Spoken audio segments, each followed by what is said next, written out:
Академия арнасы.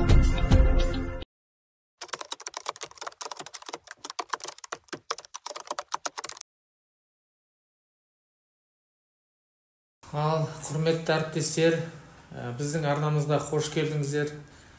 Бүгін қонақта Шоқан Уәлиханов атындағы Тарих және этнология институтының жетекші ғылыми қызметкері, тарих ғылымдарының кандидаты, ғалым, педагог, талай жыл ұлттық университетте ұстаздық еткен қонақта Арман Жұмаділ. Қош келдің. Қош көрдік. Дәстүрлі сұрақ бар да біз ылғи. Осындай белгілі текті тұлғалардың, текті адамдардың, қазаққа танымал адамдардың ұрпақтары көбіне орыс тілді болып келеді. Бізде мысалы 600-дей жазушы болса, соның санаулысының ғана ұрпағы қазақша. Соның бірі осы Қабдеш ағаның балалары, өздеріңсіңдер, Төлен ағаның балалары да сондай санаулы енді. Осы сылтаулары көп. Мектеп болмады, қалада қорада ылғи орысша сөйлейді, қаланың ішінде деген сияқты айтады. Сіздер қалай осы қазақ тілді болып сақталдыңыздар? Кімнің арқасы? Енді бәрі ортаға байланысты ғой. Ес білгелі осы біздің үйден ауылдан келген қонақтар ажырамайды. Апта сайын біреулер келіп отыр. Енді балабақшаны біз орысша бітірсек те, үйге келгенде міндетті түрде қазақша сөйлестік. Далаға ойнауға шыққан кезде онда да бәріміз орысша шүлдірлеп кететінбіз. Бірақ білмеймін, әйтеуір үйдегі орта ғой. Ең басты әсер еткен дүние ол үйдегі орта. Және де мына жазда 3 ай демалыс кезінде біз енді қалада отырмайтынбыз. Ауылға кететінбіз. Ауылға әкемізбен бірге жайлауға еріп кететінбіз. Бұлайша айтқанда әкем мені жиі алып жүретін өзімен бірге. Бір ері қалдырмайтын. Ана заметка жасауға барады ғой. Жер көру керек, ел көру керек, материал жинау керек. Сондайда талай рет өз қасыма ертіп жүрген қасына. Талай жайлауға, совхоз, колхоздарды аралағанбыз. Біздің орта қазақи орта болды. Үйдегі отбасылық орта тек қазақша. Қазақша. Анаңыз да, әкеңіз енді екі болса. Қазақша. Үйде абитуриент арылмайды, студент арылмайды, туған туыс келімді кетімді кісілер бәрі қазақ. Сол да әсер еткен болу керек. Дұрыс, өте тамаша. Қазір бірақ сол орта бұзылып тұр. Мынау біз енді бодан халық болдық қой. Қазақ халқы Ресейдің астында отырды бодан болып. Біздің қазақ тіліне үкімет тарапынан ресми ешқандай қамқорлық болған жоқ. Біздің сақталып қалған сол отбасынан. Бірақ қазір мынау гаджеттердің кіруіне байланысты отбасының өзі де бұзыла бастады ғой қазір. Отбасында гаджет көп. Қазақша сөйлемейді, мынаны беріп қояды, мынау арқылы баланың тілі шығып жатыр. Рас, қазір бесік жырының орнына жаңағыдай бесіктегі балаға гаджетті сол телефонды қыстырып қойып көретіндері Спанч Боб, Маша мен Медведь қайтып оңамыз. Жалпы бұл ұлтсыздандырудың бір саясаты. Бұл ұлтсыздандыру саясаты сонау патша Россия империясының құрамына кіргеннен бастап басталды. Ұлтсыздандыру, ұлттық болмысын жою. Біздің керек десеңіз, ел азаматтарының өзін шен-шекпен беріп, қызметке қойып, ұлттың емес, отарлық жүйенің, әкімшіліктің мүддесін қорғауды үйреткен. Ал енді мынандай қызықты қараңыз. 70-ші жылдар ғой деймін, Леонид Ильич Брежнев деген бас хатшымыз болған. Апаларымыз соны қазір әлгі коммунизм заманы еді ғой дейді ғой. Еске алады. Ол коммунизм дейтін ештеңке жоқ, бәрі бірдей қайыршы болды. Дефицит, товар жоқ, тағы басқа дүниелер, қиыншылықтар. Бәрі бірдей көрді. Сондықтан да жұрттың бәрі бірдей өмір сүріп жатқандай көрінді. Салыстыратын нәрсе жоқ. Сол бас хатшымыздың аузынан бір керемет сөз шықты. Қазақстанды сипаттайтын. Қазақстанды мақтаймын деп, Ләкең былай деді. Қазақстан ұлттар достығының зертханасы. Қазақстан лаборатория дружбы народов. Бұл жердегі кілт сөз не? Зертхана. Міне, біз сынақ алаңына айналғанбыз Қазақстан. Тек ядролық әскери полигон емес. Біз міне әлеуметтік тұрғыдан, ұлттық саясат тұрғыдан полигонға айналдық. Қазақ өзінің ұлттық болмысын сақтай ала ма, сақтай алмай ма? Біз соның өніміміз бүгін. Оған ренжитін жоқ. Енді тәуелсіз қалғанымызға 31 жыл болды. 30 жылдан асып кетті. Бірақ сол зертхана деген жаңа Брежневтің айтқан, неге біз әлі ұстандық тәуелсіздік кезде? Бізде 130 ұлт бар деп ассамблеяны осы күнге дейін асырап келе жатырмыз. Оның бәрі біздің ұлттық дамуымызға, ұлттық сананың орнына келуіне кедергі емес пе, Ассамблея деген бұл конституцияға сыймайтын құбылыс. Конституция жазылған ешбір ұлттық негізде жаңағыдай партиялар, тағы басқа дүниелер, ұйымдар құрылмау керек дейді. Ал біз алдықтық ассамблеяны құрып қойдық. Ол бір жағы. Екінші жағы неге деген сөз бар. Біз сол неге дейтініміз, біз кешегі сол жаңа айтқан лабораторияның өніміміз. Мәселе қайда? Ұлтсызданған. Ұлттық болмысымызды жоғалтқан. Қазір біздің өкімет билікті алып қарасаңыз, бәрі сол заманның өкілдері. Соны жалғастырып отыр. Кеңестік өкіметтің өнімі. Соны жалғастырып отыр. Ұяда не көрсең, ұшқанда соны білесің. Көргені, білгені сол. Негізі мына өкіметті кішкене жүйелеу керек, тазарту керек. Кешегі әлгі премьер-министрдің орынбасары не деді? Айдалада шегірткен ұстап жемейсіңдер ме деген сияқты әңгіме айтады. Ай-бай, бізді кім басқарып отыр? Құдай сақтасын. Склярдың айтқаны анау. Топан су неге басып? Тұрғылықты халықтар өздері кінәлі дейді. Өз уақытында қарым күремеген ғой деп айтады дейді. Аястап. Олар енді ауылдың реалиін, жалпы қоғамдағы нәрсені білмей кабинетте отырып әйтеуір бірдеңелерді айта береді ғой.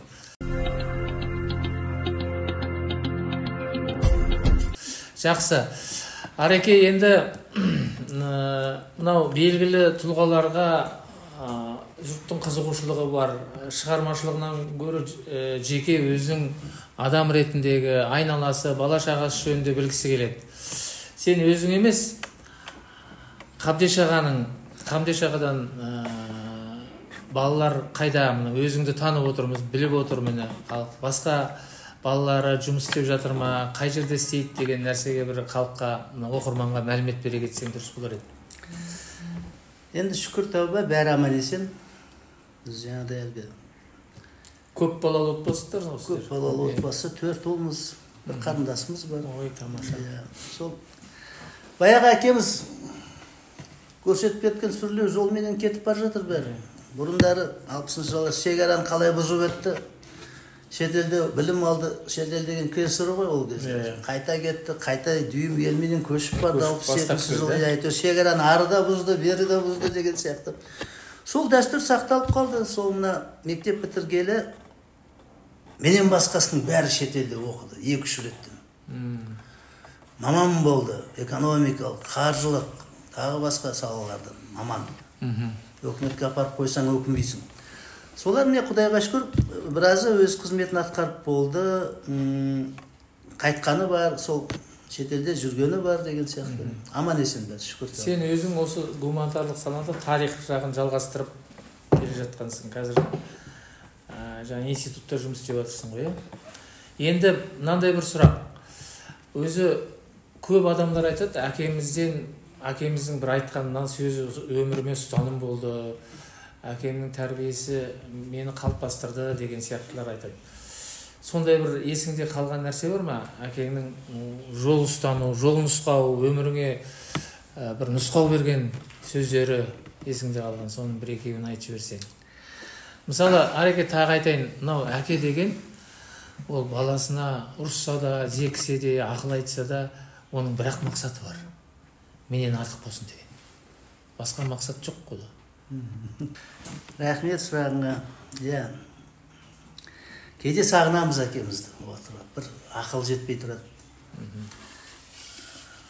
Шүкір, интернет деген нәрсе бар ғой. Қабдеш Жұмаділов деп кіріп қалсаң, сөйлеп жатады.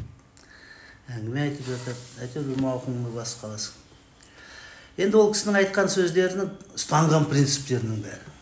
Осы кейіпкерлердің аузына салып қойған бәрі. Бізге ой баламау деп еркелеткен жоқ.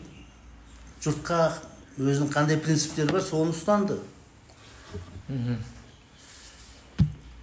өтірік айтпа деген сияқты. Ең басты нәрсе уақыт. Сол кісінің уақытпен санасып өткені. Бос отырмайды ғой. Соңғы бірнеше жыл бойы өзінің жазғандарын қайта оқып қарап шығып тамсанатын бір кем жері жоқ деп. Өз-өзіне риза болып кетті да. Шедевр деп қояды. Керемет нәрсе ғой. Өз-өзіңе риза болып кету. Әрине, және де ұстанған нәрсесі, сен ешкімнен қорықпа, Құдайдан ғана қорық. Және өзің айтып жазып кеткен сөзіңнен қорық дейді. Өйткені ол айтқан сөзің үнемі алдыңнан шығып отыр. Тасқа басылып тұрғаннан кейін. Тасқа басылып тұрды, өтірік айтпа, өтірік не берме, жаңағыдай аманат алма, уәде берме. Сөзің бойыңнан шыққанша, өзіңнен шыққанша, ол сен оған иесің, кейін сөзің саған ие деген сөз. Ол кісі осына сөзге көп мән берді. Неге? Біз қазақ сөз қуған елміз, негізі. Былай қарасаң. Сөздің қадірін білген халық едік. Бір қисынды сөзге тоқтаған едік. Баяғыда қаз дауысты Қазбек билер 14 жасында бір ауыз сөзбен жоңғардың әскерін қайтарып жіберген жоқ па? Қазіргі 14 жастағы баланың сиқын қарашы. Құдай сақтасын. Сөз ұқпайды. Сөзге тоқтамаймыз. Біздің үлкен бір трагедиямыз сөздің күші кетіп қалды. Бұл біздің ұлттық менталитетіміздің бір ұстанымы, өзегі еді. Қисынды сөзге, аталы сөзге тоқтау. Ал сөздің қадірі жоқ жерде ол заңында жұмыс істемейді. Мәселе сонда. Біз ең бірінші кезекте осы сөз деген заң, сөз деген дәстүр.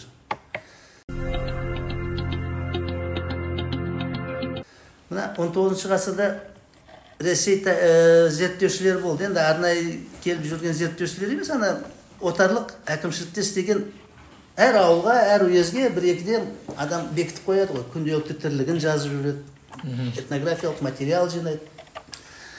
Сонда мынандай қызық мәліметтер бар. Қазақтар дейді, ең тағдырлы мәселелерді қол алысып келіседі дейді. Мә әкел қолды дейді, қол береді. Уәде береді. Айтқан уәдесіне өлтіріп, соны орындайды. Сөзде тұру. Өйткені сөзде тұру керек. Сөз, уәде дейді. Уәде Құдайдың бір аты. Ал қол алыптың ба? Алақан Құдайдың мөрі. Міне. Ал бүгін не болып жатыр? Екі азамат, не екі компания келіседі, келісім шартқа қол қояды, мөр басады, ол аз болғандай нотариально заверять етеді, тағы басқа сөйтіп отырып бір-бірін алдап кетеді. Міне қайтып оңамыз. Сөздің қадірі жоқ жерде ол ештеңкенің қадірі бол. Ол шешенің де қадірі болмайды. Өйткені бала ақ пағылақ тыңдамайды айтқан сөз. Әкенің де қадірі болмайды. Оның қадірі міне бақыты сол мына гаджетте. Жақсы, Ареке. Енді сен өзіңнің мамандығыңа қарай ауысайық. Тақырыбың мынау көшпенділердің әскери ісі. Бұл өте қызық тақырып, өте керемет тақырып. Біз садақ пен найзаны қолданған кезде, қару кезде, соғыс кезінде, біз бүкіл дүние жер жүзінде төре болдық. От қару шықты, біз әбден әлсіредік. Солай емес па? Біз бірақ көшпенділікті бір немен сағынышпен еске аламыз. Көшпенді едік, біз керемет едік. Анау Атила болып жауладық. Хандық дәуірді осы көшпенділікке отырып алғанымызға ханды кінәлайтындар бар. Мысалы, Ахмет Байтұрсынның мынандай сөзі бар. Біздің бодан болуымызға мына Алтын Орда ыдырағаннан кейін тікелей хандардың кінәсі дейді. Мынандай сөзі бар. Орысқа дейін қазақты хан бағыпты, баға алмай жөндеп, орысқа көндеп, шеншекпен алыпты дейді. Осы тарихшы ретінде осы жағына бір пікіріңді естігіңіз келеді. Енді жалпы көшпелі деген кезде ойымызға қандай категориялар түсу керек? Бірінші кезекте ол еркін адам. Еркін адам ғана жауынгер болады, сарбаз болады. Құлдан жауынгер шықпайды. Құл болу оңай. Құлдың қарғы бауы сарбаздың сауытынан әлде қайда жеңіл деген сөз бар. Міне, жауапкершілікті көрсететін нәрсе. Өз басының, отбасының, елдің, бүкіл мемлекеттің қамын ойлайтын адамдар деген сөз. Ал құл күнделікті ит аяғына түсетін тамағын ғана ойлайды, болды. Осы жерде көшпелі деген кезде еркін адам. Еркін адам басқа категориямен ойлайды. Міне, қазақша сөйлеген, адамдардың ой санасы басқа алгоритммен ойлайды. Ол еркін халықтың тілі болады. Ал енді мына жаңа сіз айтқан мәселеге келетін болсақ, қазақ халқы неге тарихтың жаңағыдай көштен қалып қойды деген сияқты. Бұған енді шыны керек объективті тарихи себептер бар. Бұрындары жаңағыдай шығыс пен батыстың өркениеттерінің арасында төркелі болып тұрған кезде бүкіл жаңалық солардың үстінен өтеді. Ұлы жібек жолы деген бар. Шығыс пен батыс, Ұлы жібек жолы. Ал енді біздің өкінішімізге орай, міне тура қазақ хандығының құрылуы кезінде осы жібек жолы тоқырайды. Жаңа айналма жолдар пайда болады, теңіз жолдар, ұлы географиялық ашулар. Сонда 1000 керуеннің жүгін бір кеме үстіне салып алады, айналып жаңағыдай 1 жылдық жолыңды 1 айда келе қалады. Ана батыс Европадан шығыс Қытайға дейін. Кім озады? Сондықтан да мына сауда керуен жолдарының тоқырауы бұл адамның жаңағыдай айтқанда күре тамырлары сияқты ғой, қан тоқтап қалғандай болды. Қан жүрмеген жерге ол қала мәдениеті деп оқшауланып қалдық. Оқшауланып қалдық. Бір. Тағы бір мәселе бар. 18 ғасырдан бастап, 17-18 ғасырдан бастап осы ұлы географиялық ашуларменен отарлық жүйе пайда болады. Отарлық саясат. Ол сен қалайсың ба, қаламайсың ба? Не солтүстіктен түсіп Ресейдің отары боласың, не оңтүстіктен көтерілген Британия империясының отары боласың. Мәселе қайда? Ол Әбілқайырға қарап отырған жоқ. Әлгі хатында. Отарлық басталып кеткен. Біз қазақ жоңғар соғысында бір-бірімізбен қырық пышақ болып қырылысып жатқан кезде Россия империясы не істеді? Олардың картасында бір внешняя линия деген бар, внутренняя линия, ішкі шекара. Бұлар біз соғысып жатқанда Ақтабан Шұбырдыдан кейін Ұлытаудың, кешіріңіздер, Қаратаудың айналасын мекен етіп жатқан кезде бұлар ішкі шекарасын 500 километрге дейін сыртқа дейін әкеп тастаған. Кейін жазатындар бар ғой деректерде. Осы қазақ тайпалар тыным бермек, үнемі біздің шептерімізге шаба береді. Неге шаба береді? Атасының басы бар ма? Әрине, шептің ар жағында өз жерлері жатыр, өз атасының басы жатыр. Сол үшін соғысып жатыр. Ал оны мына орыс тарихнамасында біз бір соғыссыз өмір сүре алмайтын бір халық ретінде көрсетеді. Қызықтары. Бізді кінәлайды, иә? Бізді кінәлайды. Сондай бір тарихи деректер бар, анау орыстардың пошталарын тонап, былай Қоқан жаққа құл базарына адам сатып жіберетін сондай қарақшылар есебінде көрсетеді, көшпенділер дейді. Енді адам сату бүкіл әлемде болды. Ол тек көшпенділерге телей беруге болмайды. Міне құлдық жүйені Америкаға келген европалықтар ғой. Отарлық саясаттың озбырлығын біз толық ашып көрсетпей жатырмыз. Сол кездегі цифрларды қарасаңыздар, қазақ ауылдары қалай қырылғанын жағаңды ұстайсың. Жер үшін қырып тастаған қазақ ауылдары. Мысалы 1917 жылғы Жетісу оқиғасы деген оқиға бар. Ана 16 жылғы ұлт-азаттық қозғалыс кезінде патшаның жаңағыдай әлгі жазалаушы әскерінен қашып жан-жаққа тарайды ғой. Қытай асады, Өзбек асады, тағы басқа жерге кетеді. Жазалаушы әскер кетті, патша өкіметі құлады, уақытша өкімет келді. Солар ауылдар қайтадан жеріне келсе дейді, жерін уже переселендер басып апты дейді. Жерімді қайтар десе, переселендердің қолында қару бар, қырып тастайды бәрін. Малын бөліп алады. Ал қалай осындай фактілерді сен оқулыққа қалай кіргіземіз деген әңгіме. Қиын дүниелер осындай. Қиын дүниелер. Ол тарих деген оңай нәрсе емес. Оның мынау оқушыға, студентке жетпей жатуы, білім алушыға, ол осы тарихты жазатын тарихшылардың өзі кеңес дәуірінен шыққан солардың идеологиясымен отырған тарихшылар деп ойлаймын. Жас буындар, мысалы өздерің сияқты жас буынсыңдар ғой енді бәрібір. Тарих ғылыми жолынан келгенде, биологиялық емес. Осы сіздер айтуларыңыз керек шығар. Мысалы баяғыдағы коммунистік партияның, КПС-тің тарихын зерттеп жүргендерден бізден тарихи деректер біздің ұлтымызға қатысты бір жақсы дүниелер шығады деп ойламаймын. Ол кісілер енді ақырындап кетіп бара жатыр ғой. Мысалы бір несін айтайын. Алаш шықты ғой, Алаш. жаңағы ұлт азаттық көтеріліс кезінде сол алаш сол мына жақ позицияда болды. Ол ар жағын көріп тұр. Ертең жазалаушы отряд шығады, бейбіт халықты қырады. Сондықтан барасаңдар неге? Окоп қазуға. Тіпті ары қарай барсаңдар да болады, башқұрттар сияқты деді ғой олар. Көрдің, ар жағын көріп тұр. Бұлар ұсынған нәрсе мәміле. Разумный компромисс дейді ғой осы. Мәмілеге келейік патшамен, келісейік. Сіздерді қара жұмысқа емес, қатардағы әскерге алсын. Қара жұмыс болып жүрген қандай, әскер қатарында жүрген қандай. Екеуінің жаңағыдай деңгейі екі түрлі ғой. Және де мынандай сөздер бар, қазақ газетінде жазылған Әлекеңнің сөздері. Ертең осы Россия империя біздің отанымыз, біз соның құрамындамыз. Отан. Отанымыз қиын кезде басынан өткізіп жатыр, соғысып жатыр. Біз көмектесудің орнына бұлғаққа салғанымыз дұрыс болмайды. Ертең мына соғыста Россия империясы жеңетін болса, ұлан ғасыр той жасайды. Сол тойға біз не бетімізбен барамыз?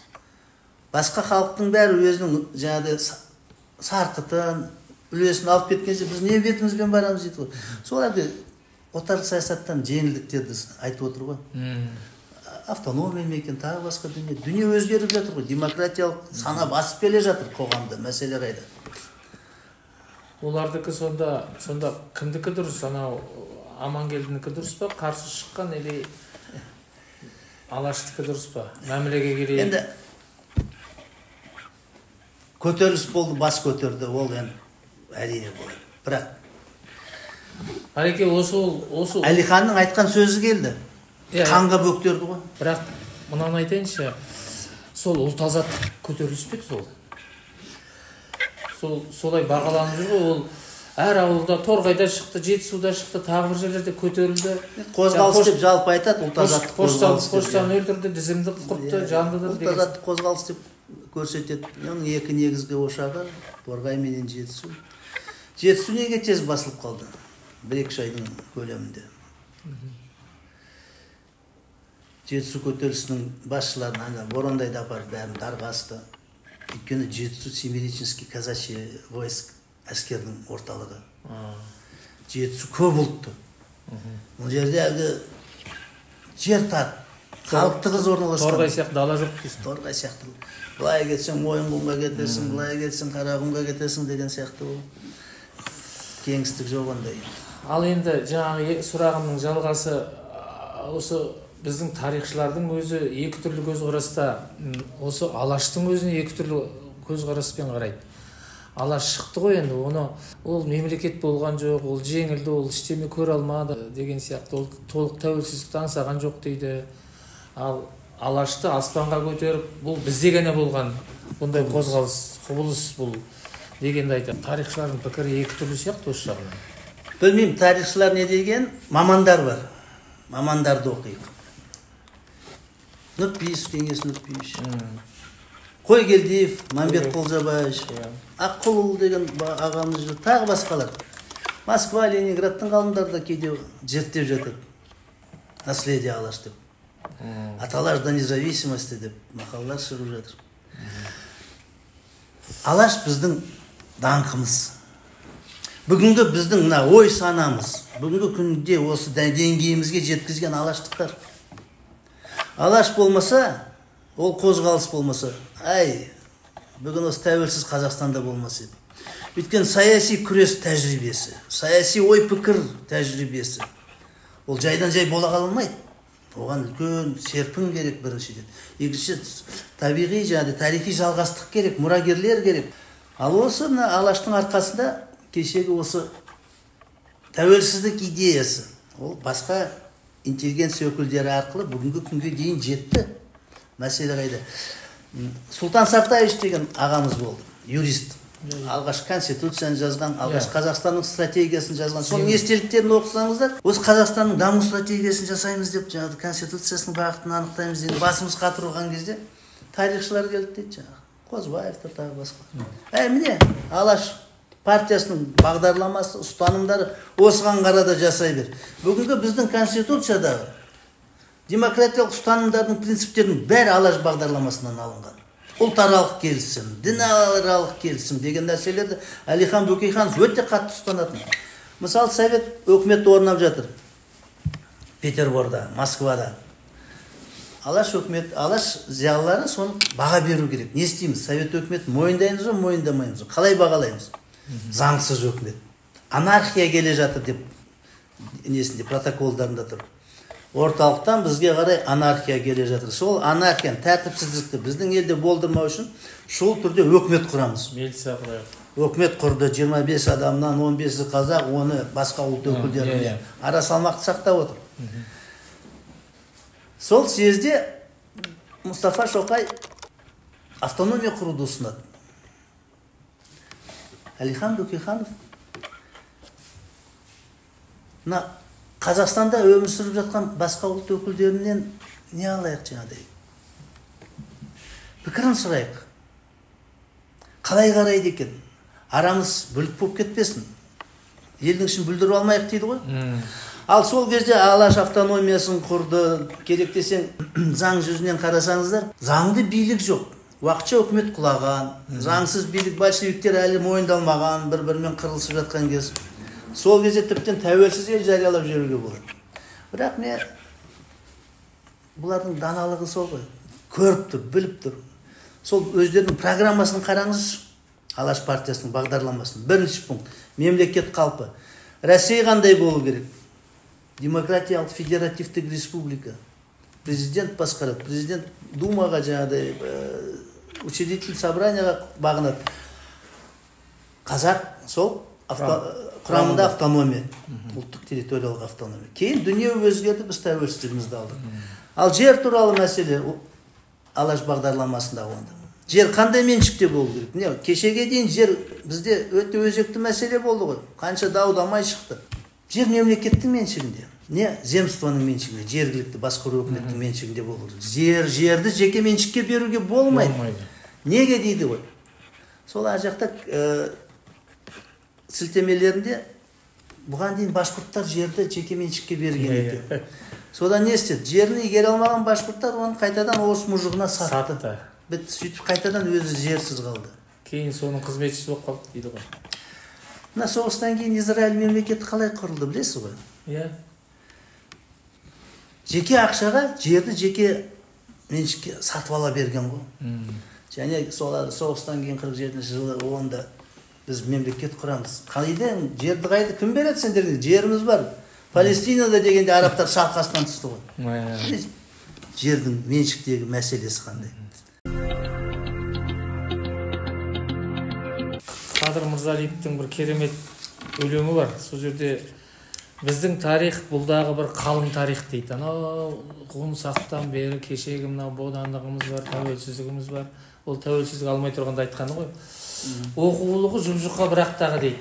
Ол кезде бізде оқыған кезде біз Қазақстанның тарихы деген жоқ болатын. Бар болатын, мынандай кішкентай. Дәптердің қалыңдығы. Ол онымен сабақ өтпейтін. 16-шы жылда басталады, Амангелді Имановтың көтерілісі. 16-тан басталады, өзі біледі екенсің ғой.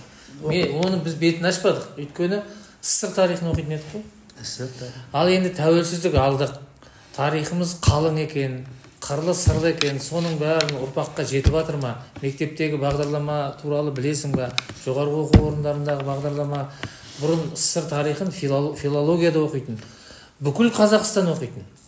Қазір Қазақстан тарихын бүкіл мамандықтар, IT бәрі оқи ма? Кәдімгідей бір семестр ма?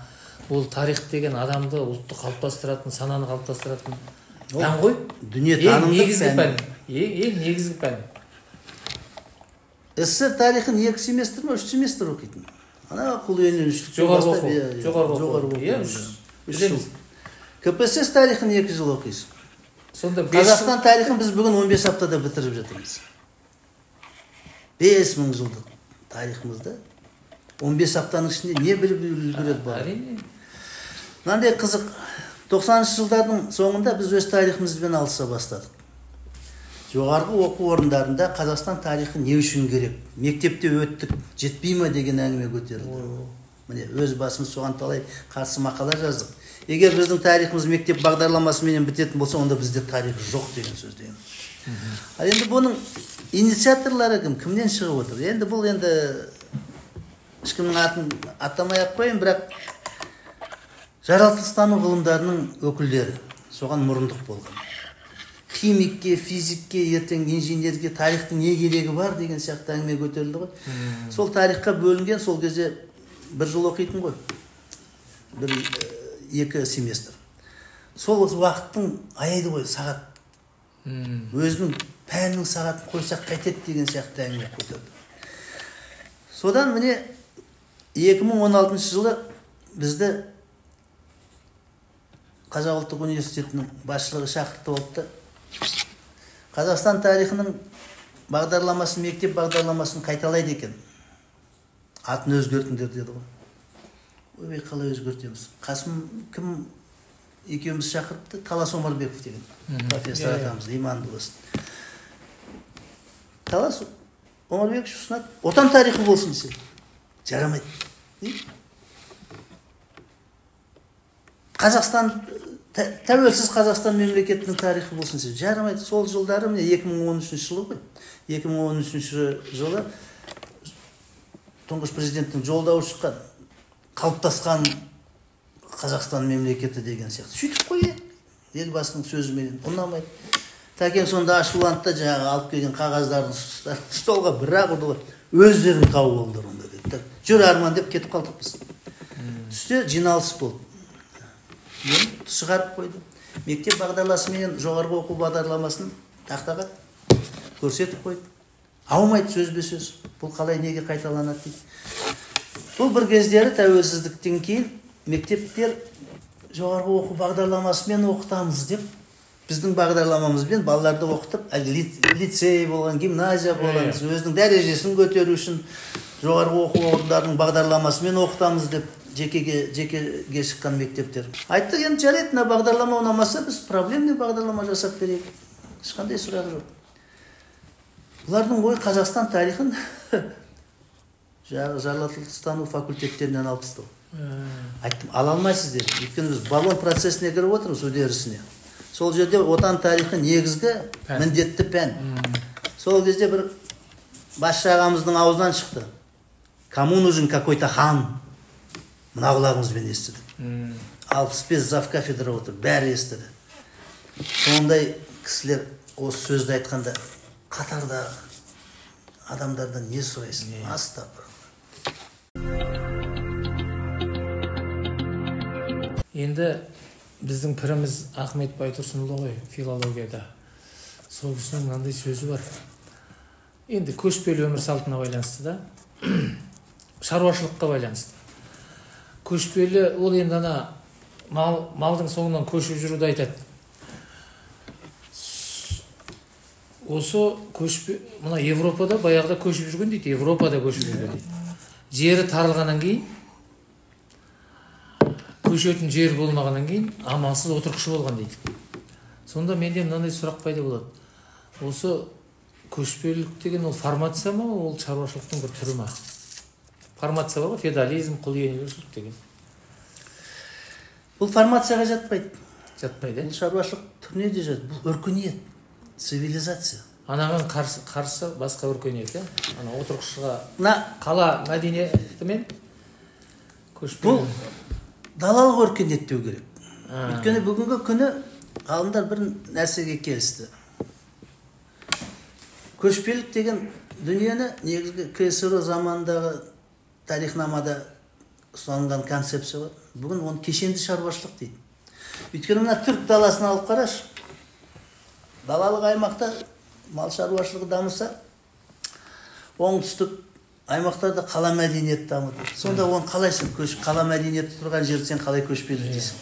Сондықтан да бір жерде, бұл жерде бір нәрсені айту керек. Бұл жай не емес, шаруашылық емес, бұл кешенді шаруашылық. Бәрін қамтыған. Неге дейсіздер ғой? Вот енді міне көшпенділікке тағы да көшейік. Жаңа айттық қой, көшпелі деген сөз ол еркін азамат. Ал енді көшпелі деген не ол? Бүгін адамзат соған қайтып келе алмай отыр, қызық болғанда. Бұл табиғатпен үйлесімде өмір сүру деген сөз. Табиғатты аялау, табиғатпен үйлесімде өмір сүру. Түркі жазба ескерткіштерінде Тәңірдің қалауымен, жер-су, Умай-ананың қолдауымен, қаған болдым деген. Жер-су деген Құдайдың аттары, қызық болғанда. Бүгін біз одан айырылып қалдық. Қазақтан сол заманнан судың да сұрауы бар деген әңгіме бар. Мысалы, жер, су, от, ана. Мына түркілер, қазақтар, жалпы көшпенділер. Өзінің өміршеңдігімен байланысты нәрсенің бәрін анамен теңейді. Бір әке бар, Тәңір. Біз Тәңірдің құлдары емеспіз, біз Тәңірдің құлдарымыз, қызық болғанда. Әке аспан, жер ана. Ал енді өміршеңдікпен байланысты дүниенің бәрі жер ана, сусыз өмір жоқ, су ана, отсыз өмір жоқ, от ана. Отпен суды қоссаң бу. Бу да ол тазаланудың бір әдісі, бу ана. Осы бу ана деген сөзден осы баня деген сөз кетуі мүмкін. Менің ойымша. Өте дұрыс, керемет. Мынау қазір 7-ші ғасырда шыққан исламды қатты дәріптеп, мына жас ұрпақты соған қарай тартып бара жатырмыз ғой. Біздің өзіміздің көшпелі цивилизацияда бүкіл имандылықта тұр, бүкіл нәрсе тұр ғой. Адамзат қатынас, табиғатпен үйлесімде тұр. Мысалы, біздің ана Байтұрсыновтың мынандай сөзі бар. Дәреті жоқ аяқтар, қоршылдаған саяқтар бұлғамасын қасыңды, қасиетті басыңды деп жаңа орыстардың келуіне байланысты айтады. Сонда ол жаңа таза дінді айтып тұрған жоқ. Сен өзің қасиеттісің, тазасың деп тұр. Мына жолбарыстың, осы Азиядағы қамыстың ішіндегі біздің жолбарыстың жоғалуына мына орыстардың келіп соларды қырғаны себеп болды деп айтады. Мен соны жақында ғана оқып, бұл неге жоғалып кетті, қазақ көшпелі болса оны қалай жоғалтты деп жүрсем, аналар келіп жоғалтқан екен ғой. Қырып тастаған екен ғой. Енді иман туралы, сенім туралы бір сөз айтайын. Мына бүгін 90-шы жылдарда алғашқы демократияның лебіменен біз түгел есік тереземізді ашып тастадық қой. Кімдер келіп жатыр, қандай ағымдар келіп жатыр, қандай мемлекеттік емес ұйымдар келіп жатыр, қараған жоқпыз. Неге? Біз кімнің талабын орындадық? Біз шетелдік қаржы ұйымдарынан үлкен көп қомақты ақша алдық. Сондықтан олар 5 талап қойды. Біріншіден, Қазақстан демократиялық жолмен даму керек, құп болады. Екіншіден, мемлекет өкімет технократты болу керек, 100% технократ. Үшіншіден, реформалар жүзеге асыру керек, реформалардан әлі көз ашпай келе жатырмыз. Төртіншіден, барлық жаңалықтарға ашықтық. Вот осымен төртіншісі. И бесіншісі, сыбайлас жемқорлыққа жол бермеу. Осы бесіншіге көз жауып тастады, жұмып қарайды.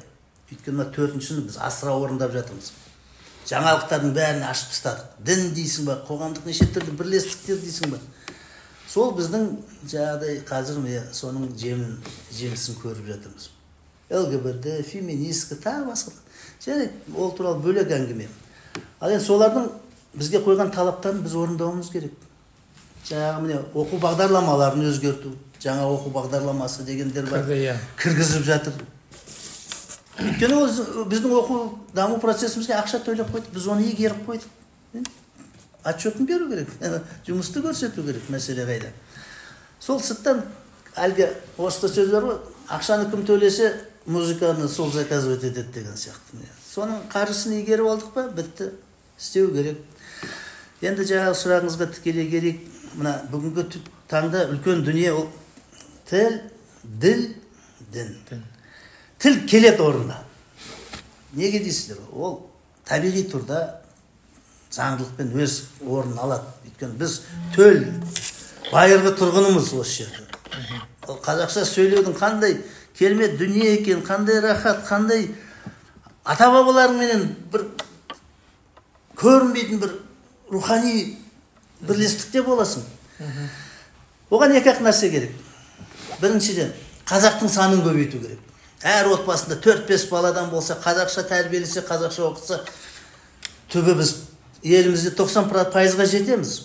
90% қазақ болған кезде, іс қағазың да қазақшаға өтеді, өкіметің де қазақша сөйлейді деген сияқты. Екінші нәрсе, өткенде осы бір-екі жыл бұрын бекен, Иманғали Нұрғалиұлы Тасмағамбетовтің бір ұсынысы бар. Санаға қонат, қисынды. Бала бақшаның бәрін қазақ тіліне аудару керек. Міне, кішкентайынан тілі сынған, қазақша үйренген бала, ол қазақ тілін ертең қиналмай игеріп кетеді. Ал өз қандастарымыздың кейде қарсы шығуы, әлгі қазақша үйренгісі келмеу, ол енді кешегі біз айтқан лабораторияның ұлттар достығы лаборат зертханасының өнімдері олар. Қалдығы. Енді діліңізде сол тілге байланысты болып тұр ғой. Діл сол тіл арқылы қонады ғой. Ал дін ше? Ал дінге келетін болсақ, міне. Неге арабша келеді? Әкеміздің бір сөзі бар. Мұсылман болу, араб бол деген сөз емес дейді. Қандай керемет айтылған. Біздің ата жолымыз бар. Мың жылдықтардан бері келе жатқан, бізді қазақ еткен. Ешкімге жерімізді бастырмаған, ешкімге басымызды идірмеген өзіміз ұстанымдарымыз бар. Бұл не дейсіз? Қазір міне тәңіршілдер шығыпты. Қолдан тәңіршілдікті жасап жатырмыз. Тәңіршілдік бұл өркениет беретін, өркениеттік серпіні жоқтын. Тупиковый дейді ғой. Ол табиғи діни нанымдармен байланысты. Геродот бар, басқа тарихшылар бар, зерттеушілер. Бәрі айтады. Көшпенділер өз салт дәстүріне қызғанышпен қарайды. Керек десең, сақтың патшалары өздерінің ұлдары, бауырлары антикалық жағдай Грецияның мәдениетін қабылдап, солардың дәстүріне қатысқандарын көрген кезде сол табанды атып тастаған, өлтіріп, садақтанады. Бір кездері Сұлу қағанға алғашқы Түркеш қағанатының билеушісі миссионерлер келген кезде, сол дініңізді кім ұстанады деген кезде, солардың жауабы ғой, негізгі қала халқы. Ол өнерші, ұста, көпес, тағы басқа. Сонда мына қырға алып шығып, 100 мың әскерді көрсетіп отыр ғой, айнала қоршаған. Осылардың ішінде не ұста жоқ, не моншашы жоқ, не көпес жоқ. Сенің дініңді қабылдасақ, жорыққа кім аттанады деген сияқты әңгіме көтерді ғой. Неге қабылдамады түркілер? Шығыс түрік қағанатында да сондай болды, жаңағыдай ұсынады ғой. Күлтегіндер, тоны көктердің әңгімесі. Мүмкін буддизмге қамқорлық ететін шығарыңыз дейді. Жоқ дейді. Буддизмнен адамдар жұмсақ болып кетеді дейді. Мал өлтірме, жанын қанын төкпе деген сияқты ұстанымдар көшпенділерге жараспайды.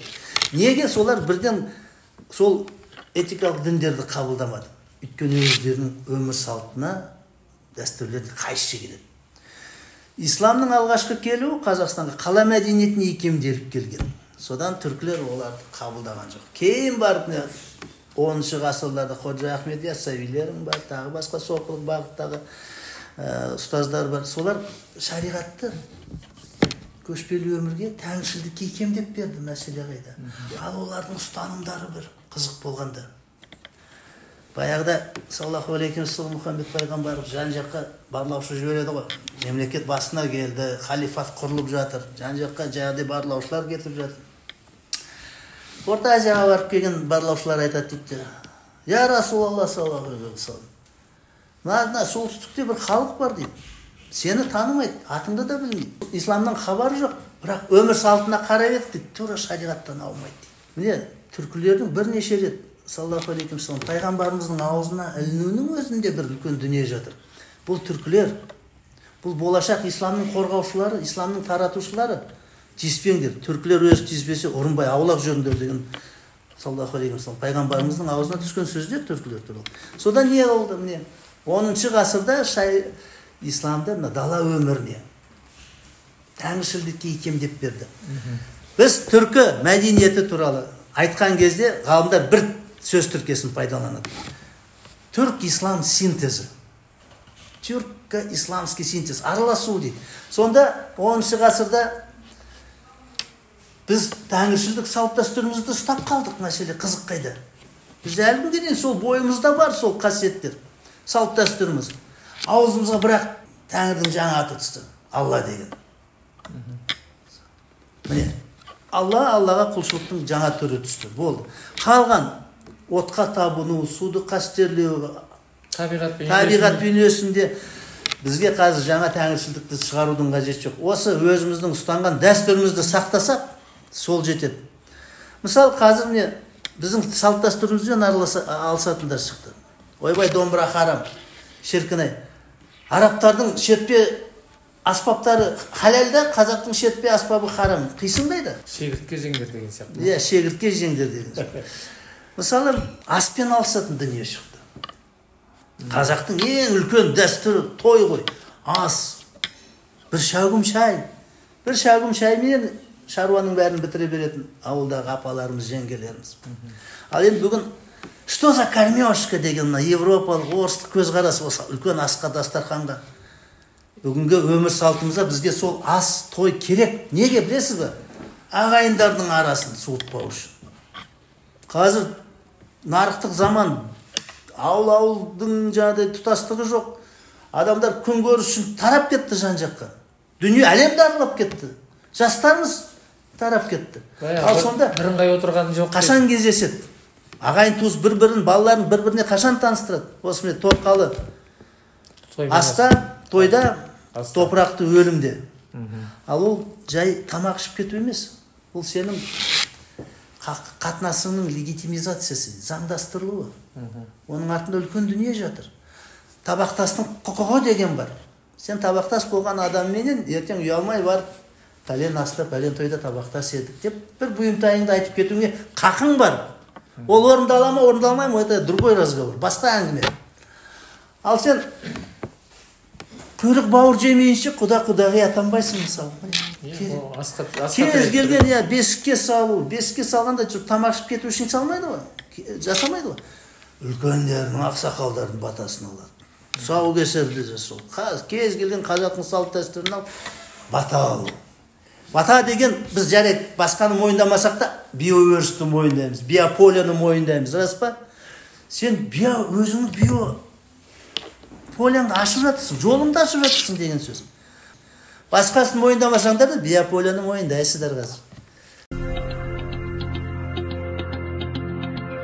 Сонда бізді құртып жатқан әсіре діншілдер ғой. Жаңа исламның қанша бағыты бар, соның бәрі ашып тастағаннан кейін етек-жең кіріп, бір-бірімен бас піспей.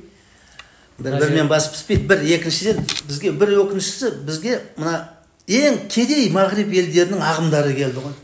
Вахабит, салафит, тағы басқалар, неше түрлі иттер жүр. Ал енді мынандай нәрсе, білмеймін енді, қазір мектеп жасынан бастап ораза ұстатып жатыр. Намазға жығып жатыр. Жарайды.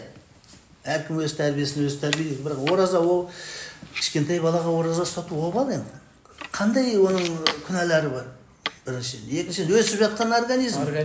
Үнемі витамин алып отыру керек. Ол көктемге келеді, күзге келеді, қысқа келеді. Әртүрлі ағзаның әлсірейтін кездері бар. Микроорганизм, микробтар. От алып тұрған механизм ғой. Ол механизмге от салмасаң ол өшіп тұрады ғой, өшіп қалады ғой. Дұрыс. Ареке, өте тамаша әңгіме. Енді бар ғой, біз евроцентризмнен кетейік. Жаһанданудың жақсысын алайық, бірақ руханият жағынан олар бізге алыс. Ал енді мынау ислам дінінің жағдайы мынандай болып тұр. Өзіміздің ата-бабамыз ұстанған яссауиден келе жатқан дін түгел жайылмай тұр. Оны мемлекет күшімен оны бүкіл халыққа сіңіре алмай тұр. Бірақ біз жеке ұлт болып өмір сүре алмаймыз ғой. Қазір барлығы интеграция болып жатыр. Бір-бірімен жаңағы саяси, әскери, мәдени деген сияқты. Біз енді түркілеріміз әлемді дүрілдеткеніміз баяғы өзіміздің санамызда тұр. Анау түркі нелері, қағанаттары бәрі. Бүгінгі өміріміз кіммен бірігуіміз керек? Мынау осылай отыра береміз бе? Цивилизацияға, елдің алдына қалай шығамыз, немен шығамыз? Жаңағы тіл келеді дегенің сияқты мынау билік ауысады, орыс билік кетеді, қазақ билік келеді, демократия да келер. Бірақ бәрібір біз интеграция болып басқа қауымдасып бір жерге шығуымыз керек. Сол қауымдасып не болмақ? Көп векторлы саясат дейді ғой бүгінгі тілмен айтқанда. Черчилльдің керемет сөзі бар. Британияның мәңгі жауы жоқ. Британияның мәңгі досы жоқ дейді. Британияның тек мәңгі мүддесі бар.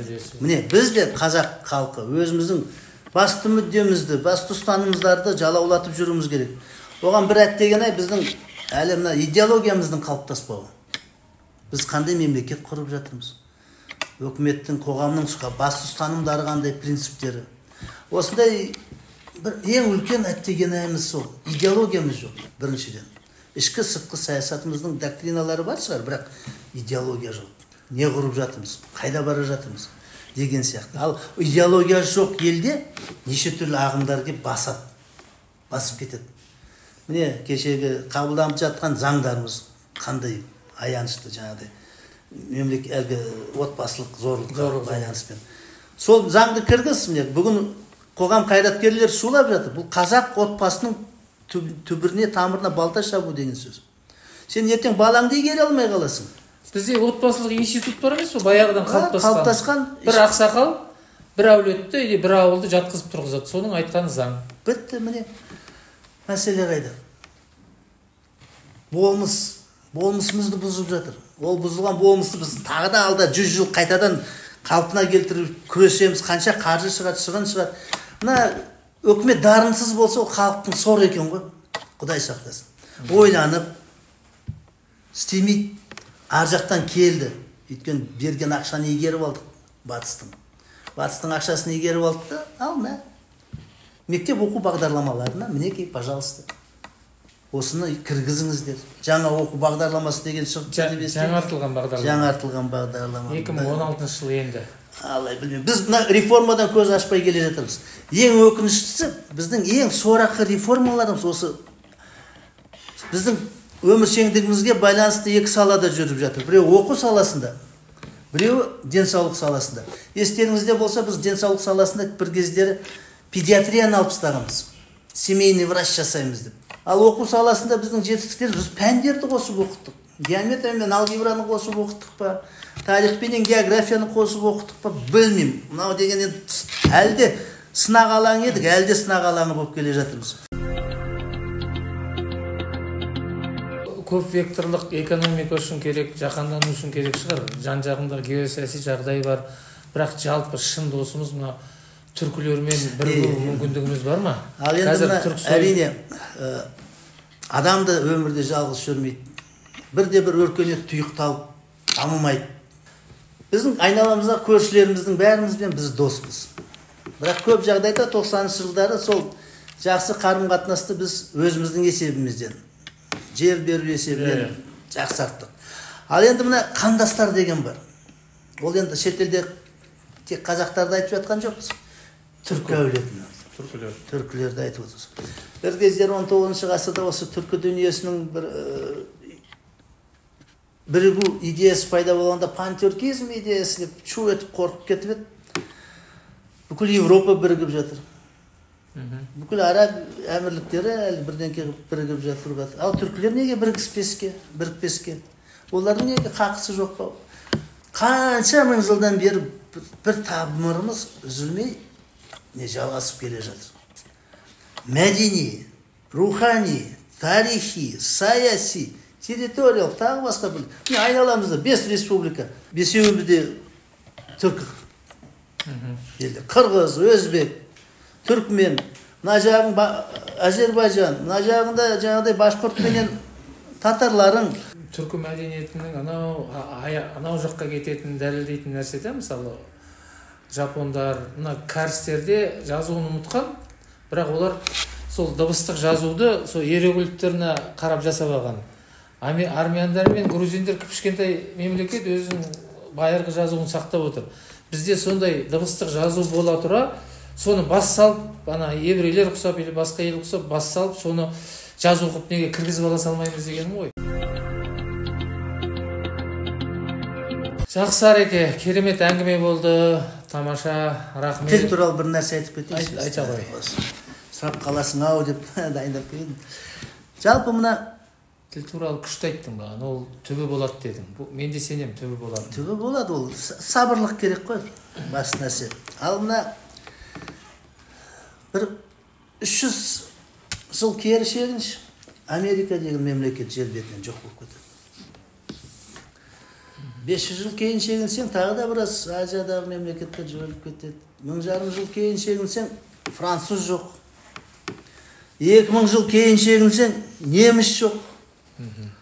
Ал қанша 1000 жыл кейін шегінбесең, қазақтың атасы жүреді, ол жер бетінде ізі бар.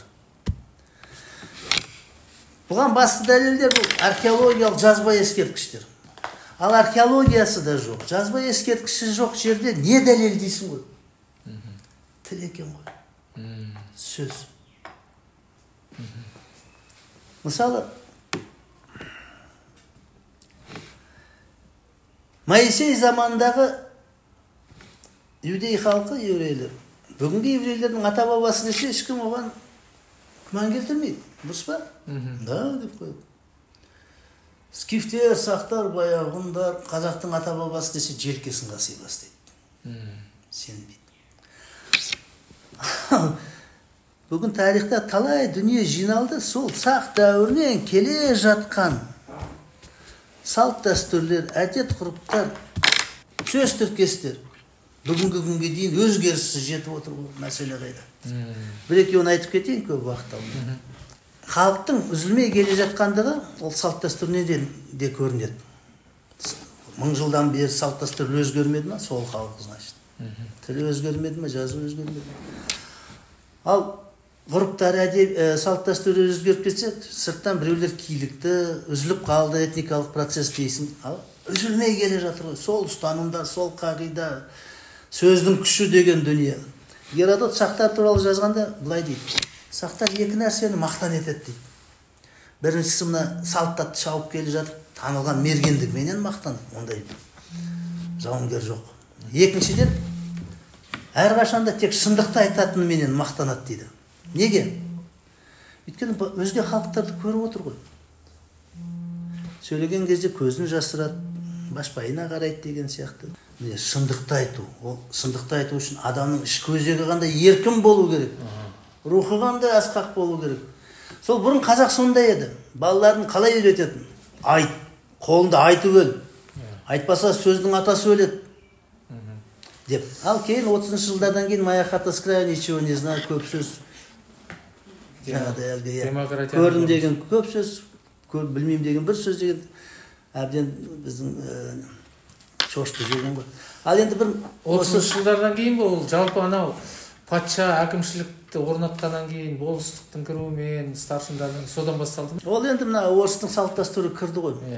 Кім кірген кім? Холоптар. Басыбайлық құлдар, міне балақтағы бит басқа шықты дейді. Геродот мынандай бір салт дәстүрді айтады сақтарда. Сақ жауынгері, сақ азаматы. Өзіне ұнаған бой жеткенге, келіншекке көңілін қалай білдіреді? Ыммен білдіреді, астарлап сөйлейді. Баратта босағасына қорамсағын іліп кетеді. Сүйдім, өлдім, талдым деп. Сені жақтырса, ұнатса, қорамсағыңды үйге кіргізіп қояды екен. Құдаларыңды жібере бер. Ұнамасаң, тұрады ілініп сол жерде. Бір күн, екі күн, намыс бар ғой енді. Қалайша мен сияқты жігітті көдеден итереді деп, жаңағы барады бұлдан. Күреске шақырады. Күреседі сақтың қалындық қалайын жей жатқан қызыменен. Жықсаң, етегінен ұстайды да артынан кете береді. Жығылсаң не болады? Вот не қызық. Жығылсаң, мойнына қылақан салады екен де есік алдына байлап қойып, өлгенше құл болып өтеді екенсің есік алдында. Ал енді заман өзгеріп жатыр, жаугерлік заман, азаматтар керек. Ол салт дәстүр біртіндеп, салттың озығы бар, тозығы бар, біртіндеп жоққа кетті. Жоқ. Бірақ содан қалған сөз тіркесі сақталды бүгінгі күнге дейін. Ер азаматтың мойнында қыларқан шірімейді. Міне, салт жоқ, соның сөздік бейнесі жетті бізге. Не істеп жүр ол қыларқан мойында, жігіттің мойнында? Біреу салған, кім салған? Міне, Геродот айтып отыр. Сақ заманнан келе жатқан. Сондықтан да археологиясы жоқ, жазба дерегі жоқ жерде міне сөз атылады. Мына Олжас Сүлейменов ағамыз. Сөздің төркінін, ойбай, Египеттің әлгі Осириус деген құдайының түп төркіні не? Өс. Соған қарағанда осы айтам ғой. Жер бетте басқа халық қалмағанда түркілердің ізі жатыр. Америкалық индеистердің қай тайпасы еді? 100 деген бір түбірлі сөздер бар. Қол, қайық, бақа, күн деген сияқты. Жапондарда да бар.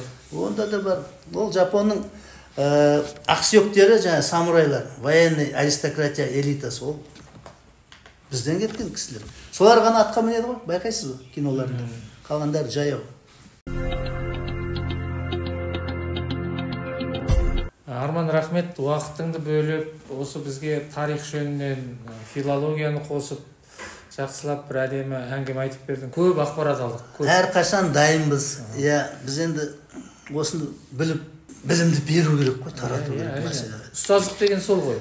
Өзім ғана біліп қояйын деген сияқты түсінбеймін ондай. Рахмет, денің сау болсын, ұстаздығың, шығармашылығың, ғалымдығың жалғаса берсін. Осындай халыққа бір рухани дүниелерді бере бер. Рахмет.